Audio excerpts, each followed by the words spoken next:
नमस्कार दोस्तों, हमारे इस चैनल पर आप सभी का स्वागत है। अगर आप भी भगवान श्री कृष्ण के भक्त हैं, तो कमेंट में जय श्री कृष्ण जरूर लिखें। आशा करते हैं आपको वीडियो पसंद आएगी। तो चलिए शुरू करते हैं।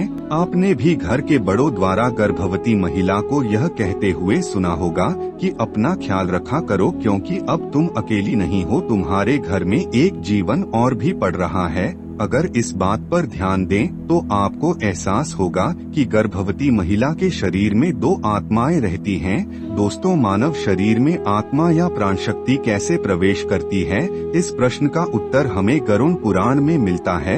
आइए जानते हैं कि आत्मा शरीर में कैसे प्रवेश करती है और इसको लेकर गरुड़ पुराण में क्या लिखा है। दोस्तों, स्वागत है। चैनल को सब्सक्राइब जरूर कीजिए। अगर वीडियो पसंद आए तो एक लाइक जरूर कीजिएगा और आपसे प्रार्थना है कि कमेंट बॉक्स में जय श्री नारायण लिखकर परमात्मा को अपना आभार व्यक्त करें। गरुड़ पुराण में जन्म, मरण, पाप, पुण्य अनेक विषयों के बारे में विस्तार से बताया गया है। इसके अलावा गरुड़ पुराण में इस बात की भी व्याख्या की गई है कि मृत्यु के बाद जिस आत्मा को फिर से धरती पर जन्म लेना पड़ता है, वह आत्मा माँ के पेट में रूम के अंदर कैसे प्रवेश करती है। शास्त्रों में बताया गया है कि गर्भधारण के समय माता पिता के भाव के अनुसार उनके आसपास एक सूक्ष्म स्पंदन वाला आभामंडल बन जाता है।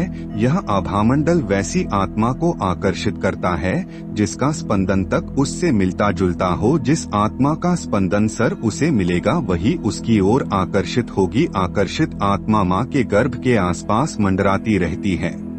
शुक्राणु और अण्डाणु के मिलने से अनुवांशिक प्रक्रिया तो शुरू हो जाती है, लेकिन घर के आसपास आत्मा सूक्ष्म रूप में मौजूद रहती है। आत्मा अपना बल लगाकर जीव पुरुषों के विभाजन की गति को बढ़ा देती है। इस दौरान सबसे महत्वपूर्ण अंग जिसका गठन होता है वह है हृदय, और इसके बाद हृदय से बाकी अंगों को पोषण मिलना शुरू हो जाता है।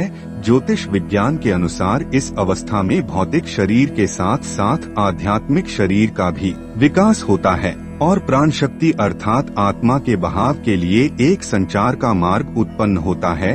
जहाँ से कई सारे मार्ग मिलते हैं, वहाँ ऊर्जा का भंवर बन जाता है। अध्यात्म में इन्हें चक्र और बिंदु कहते हैं। हालांकि बहुत सी योगिक परंपराओं में इन्हीं 7 महत्वपूर्ण जगहों के रूप में जाना जाता है।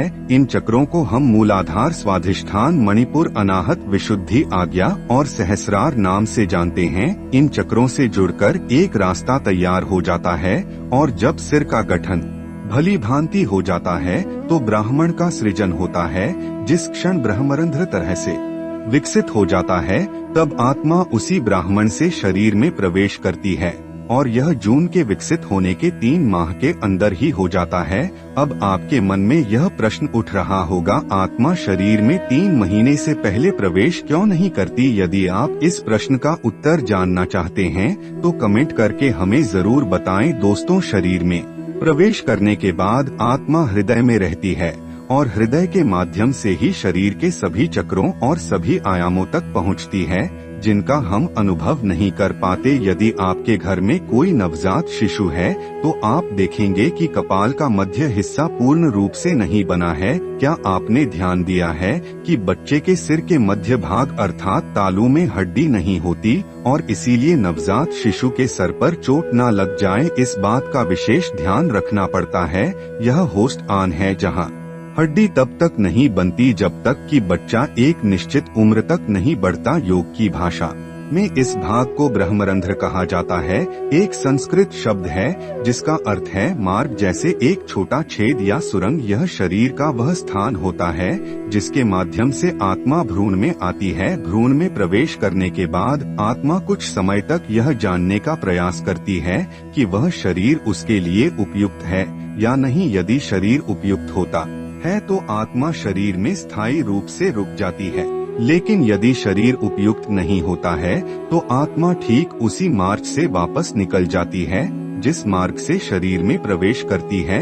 आपने भी एक गर्भवती महिला को मृत शिशु को जन्म देने की बात सुनी होगी। ऐसा इसलिए होता है क्योंकि आत्मा को गर्भ में पल रहे बच्चे का शरीर उपयुक्त नहीं लगा और ब्राह्मण के बंद होने से पहले आत्मा भ्रूण के शरीर से ब्रह्मा। यही कारण है कि भारतीय संस्कृति में एक गर्भवती महिला के चारों ओर एक अलग तरह का वातावरण बनाए रखने के लिए कई सावधानियां बरती जाती हैं। अंत में यह जान लीजिए कि आत्मा के 3 रूप माने गए हैं: जीव आत्मा, प्रेत आत्मा और सूक्ष्म आत्मा। जब इस आत्मा का वास भौतिक शरीर में होता है तो इसे जीवात्मा कहते हैं, और जब इसके मन में बांटना और कामना आती है तो इसे प्रेत आत्मा कहा जाता है।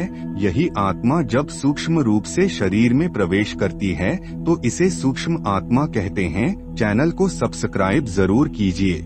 अगर वीडियो पसंद आए तो एक लाइक जरूर कीजिएगा। धन्यवाद।